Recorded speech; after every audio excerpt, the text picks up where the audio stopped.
kulanti wacan oo wanaagsan daawadayaal ku soo dhawaada barnaamij wareedkeena qodobada aad daawan doontaan waxaa qayb ka ah Ruushka oo eedeyn kul u jeediyay madaxweynaha wadanka Ukraine Volodymyr Zelensky. haddaba maxaa ka jirin ciidamadii Mariupol ay badbaadiyeen Ruushka maxayse tahay dacaayadii been abuurka uu faafiyay madaxweynaha wadanka Ukraine. barnaamijkeena ayaanu saaxiibayaal falanqeyn ku sameyn doonaa oo aynu intiisa badan ku eegi doonaa. Ruushka ayaa markan waxa uu eedeyn kul u jeediyay madaxweynaha wadanka Ukraine Volodymyr Zelensky waxaana uu sheegay in been iyo dacaayad uu ka sheegay hadal uu ku tilmaamay inay gacan siiyeen dagaalyahanadii difaacayay Mariupol oo ciidamada Ruushku ay badbaadintooda ogolaadeen. waxaana uu sheegay madaxweynuhu in ayagu ay bilaabeen qorshaha lagu badbaadinayay ciidamada Ukraine ee ku go'doonsanaa warshada birta Azovstal. Moscow ayaa sheegtay in ku dhawaad 1,000 dagaalamayaal ah oo ku go'doonsanaa warshada birta Azovstal ee Mariupol loo daadguriyay goobaha ay haystaan fallaagada gooni-u-goosadka ee Ruushku taageerada ka helayo. afhayeen u hadlay wasaaradda arrimaha dibadda ee wadankaas ayaa sheegtay in ay hadda dowladda Ruushka ay markii hore ogolaatay, balse Zelensky hadalka kasoo yar uu yahay wax dhibaato u keeni kara in mar kale sidan oo kale haddii ay dhacdo la badbaadiyo. waxa aad u qurux badan oo ka yimi qalinka kuwa wax ka hadla ayaa lagu yiri, waxaana arrinkaas ay sheegeen ama ay ka faafiyeen dacaayadii been abuur.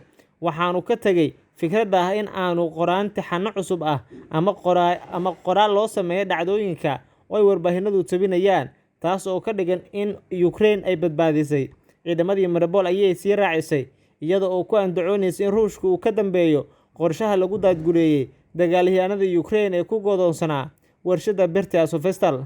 Sakharova ayaa sheegtay in maamulka Ukraine ay ku andacoonayaan inuu ahaa howlgal bini'aadanimo oo ay soo abaabushay Kiev, ayna muujinayso been abuurka iyo dacaayadda ku salaysan inay isticmaalayeen waqtiga oo dhan. waxaana ay sidoo kale ku andacoonaysaa Ukraine in ay barteen in ay been ka sheegaan khubarada Mareykanka iyo NATO sida ay u meediyaan. waxaa eedeyntan loo jeedinayaa maamulka Kiev, waxaana la leeyahay been abuurka iyo dacaayad faafintu waxay ka barteen wadamada NATO oo Mareykanku ugu horeeyo. dhanka kale, maxkamad ayaa maanta go'aan ka gaaraysa masiirka dagaalyahano waa lagu qabtay Mariupol. goobaha gooni-u-goosadka oo ay maamulaan ciidamada Ruushka ay taageeraan ayaa sheegay in maxkamadda ay go'aan ka gaari doonto masiirka dagaalyahanada Ukraine ee iska dhiibay warshada birta Azovstal ee Mariupol, sida la sheegay ama sida uu sheegay hogaamiyaha gooni-u-goosadka ee bariga wadanka Ukraine. sida laga soo xigtay wakaaladda wararka ee Ruushka ee TASS, hogaamiyaha gooni-u-goosadka ee Donetsk ayaa waxa uu yiri, haddii qofka ka soo horjeeda uu hub ka dhigay, maxkamadda ayaa go'aaminaysa mustaqbalkooda. waxa uu sheegay in qof kasta oo Ukraine ah oo lagu helo dembiyo dagaal oo la xiriira no-Nazi waa in ay wajahaan maxkamad caalami ah, ayuu yiri. mar kale, Bushaliin ayaa sheegay in ay taliyayaashii ugu sarreeyay warshada birta weli ay ku jiraan gudaha warshada oo aysan weli isdhiibin, sida ay ku warantay wakaaladda wararka Reuters oo soo xiganaysa warbaahinta gudaha ee wadanka Ukraine. dhanka kale, afhayeen u hadla Mareykanka Pentagon-ka ayaa ka hadlay xaaladdan, waxaana uu sheegay in ay hadda tahay meeshii ugu darneed xaaladda wadanka Ukraine. John Kirby ayaa ammaanay dagaalyahanada Ukraine ee ku sugnaa Mariupol ay ugu dambeeyay difaacada waa inay difaacaan magaaladan, balse qaarkood intooda badan ay isdhiibeen. sida aan wararkeenu hore ku sheegnay, boqolaal dagaalyahano ayaa goobta isaga baxay iyaga oo wata 2 kolonyo Isniintii iyo Talaadadii iyo maanta Arbaca ah. waxay haysteen tan iyo markii ciidamada Ruushku ay ku hareereeyeen Mariupol horaantii bishii Maaj ee aynu soo dhaafnay, iyaga oo la xiriiriyay ciidamada Moscow ee aagaga una diiday inay guulcad ka gaaraan magaalada oo ay qabsadaan warshada birta Azovstal. fariin ka timi askarta ayaa lagu sheegay in askartu ay weli isku dayi lahaayeen inay difaacaan Mariupol, laakiin waxaa la leeyahay waxay waayeen saanadii hub military maadaama hubkii uu ka go'ay. askarta sii waday inay iska caabiyaan halkaasi waxa ay si geesinimo leh iyo xirfad leh u sameeyeen wax walba oo ay isku difaaci karaan, waana wax la yaab leh in laga fikiro intay awoodeen in ay sii wadaan. iyo in madaxweyne Zelensky waxa uu ku tilmaamay inay yihiin geesiyaal. waxaan u malaynaynaa inay dhammaanteen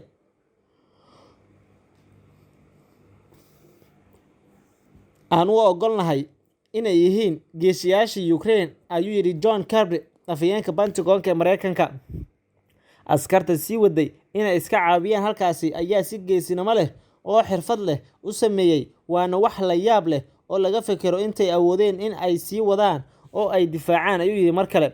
Dhanka kale, ku dhowaad 1,000 dagaalamayaal ayaa Azovstal iska dhiibay sida ay sheegtay Ruushka, waxaana la sheegay in ku dhowaad 1,000 dagaalyahano Ukraine ay ku go'doonsanaa Mariupol ay hadda isdhiibeen sida ay sheegtay wakaaladda wararka Ruushka. Waana wararka maanta soo baxay. Waxay sheegtay in 694 dagaalyahano oo ka tirsan militariga Ukraine iyo guutada la yiraahdo Azov ay isa soo dhiibeen 24kii saac la soo dhaafay. Wasaaradda ayaa sheegtay in wadarta guud ee hadda isa soo dhiibtay ay tahay 959. Sidoo kale 265 ayaa sheegtay inay ka baxeen daadgureynta ugu horeysay Isniintii, kuwaas ka baxay biraha ama warshada biraha ee Azovstal waxaa loo qaaday dhulka uu Ruushku maamulo. Maamulka Ukraine ayaa wax war ilaa imika ka soo saarin tirada dagaalyahanada ee maanta ka baxay Azovstal, waxaana sidoo kale weli jira xaalad adag. Ukraine waxa ay sameynaysaa wax walba si ay u badbaadiso dagaalyahanadeeda ku go'doonsanaa halkaas. Ukraine waxay sameynaysaa wax kasta oo suuragal ah oo macquul ah oo ay ku doonayso badbaadinta naftooda si loo badbaadiyo dagaalyahanada haray ee ku xayran birta Azovstal ee Mariupol, sida uu sheegay sarkaal sare. Wasiir ku-xigeenka difaaca Hanna Maliar ayaa sheegtay in ay Kiev ay ogaatay tirada askarta weli ku sugan warshadda, balse waxay carabka ku adkeysay inay tahay xog xasaasi ah. Isniintii 264 dagaalyahan oo badankood si xun u dhaawacmay ayaa loo daadgureeyay aagaga ay haystaan fallaagada ee Ruushku taageero. Talaadadii 7 bas oo kale ayaa la arkay oo ka baxaya goobta, sida Reuters ay sheegtay. Waxay intaasi ku dartay in kooxyadani ay markii dambe gaareen magaalada la yiraahdo Olenivki oo ku taalo dhanka ay ku sugan yihiin fallaagada taageerada ka haysta Ruushka ee bariga Donbas.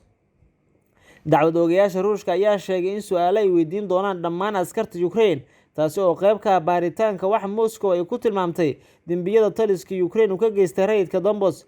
Ukraine waxay doonaysaa in ciidamadeeda difaacyadii ugu dambeeyay ee magaalada dekedda leh ee koonfurta ku taal ee Mariupol lagu bedelo askarta Ruushka ee la qabtay, taasi oo qayb ka ah heshiiska daadgureynta oo ay xaqiijisay Moscow.